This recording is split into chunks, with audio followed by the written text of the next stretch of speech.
What is it? He knows, Mr. Clements.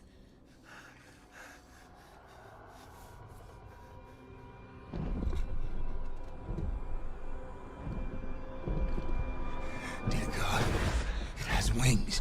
It's coming! The Last Voyage of Demeter is a fantasy horror where the crew of a merchant ship Demeter sets from Carpathia to London to deliver 50 unmarked wooden crates.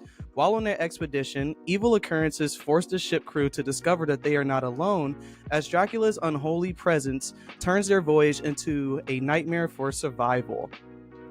Dracula in the Voyage of Demeter is a eerie and gothic force that proves dominance in multiple points of the film. It is extremely difficult to prepare and fight against the unknown, and Dracula took full advantage of it. We see Dracula perform tactics behind the scenes that leave crew members questioning their trust between each other.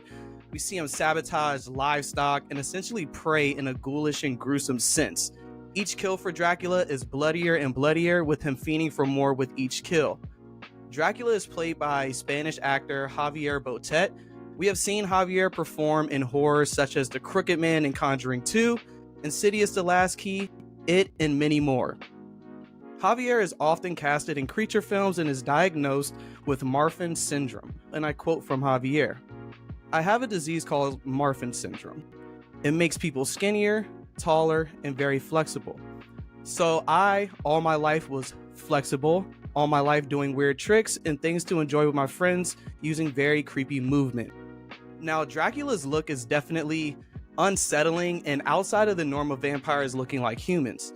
This Dracula has some humanistic qualities, but is ultimately looks like a demon in some sense.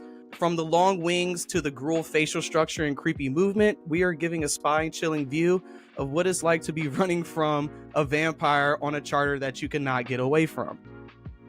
We are delivered great performances from familiar faces. Corey Hawkins as Clemens, who has played roles in Straight Outta Compton and The Walking Dead, plus Liam Cunningham as Captain Elliot, who we've seen in major titles such as Game of Thrones. A newer face you will see is child actor Woody Norman, who plays the captain's helper Toby. I'm very interested to see Woody's future movie involvement because his acting in The Last Voyage of the Demeter was gravitational. While being an adolescent on a manned ship, we see the maturity, hardworking, and fearlessness of this young man in the face of adversity and ultimate confusion of what's going on. So that leaves the final question. Would you watch this again? And the answer is yes. I love how this film essentially puts you in the crew member's shoes because there isn't too much said about Dracula prior to the setting of events. So when they are scared, it gives you the potential to be scared, but there are also elements of this movie that can be very sad at times. As Adrian Broner would say, any man can get it. Movie ends on a well note that leaves you wanting more and expecting more for the future. Possibly another Van Helsing. Don't want to give away too much, and for those who didn't know, I have my degree in maritime management, and the Demeter vessel and ocean travel is captivated greatly in the cinematography. We see the high waves, storm brewing, and calm seas. Bram Stoker would be proud of this adaptation. Well, that's another horror review from Horror Spice, geeked up style. Be sure to rate us 5 stars on all your DSPs. Be sure to thumbs up the video on YouTube. Be sure to follow our Twitter. And I'm out. Peace.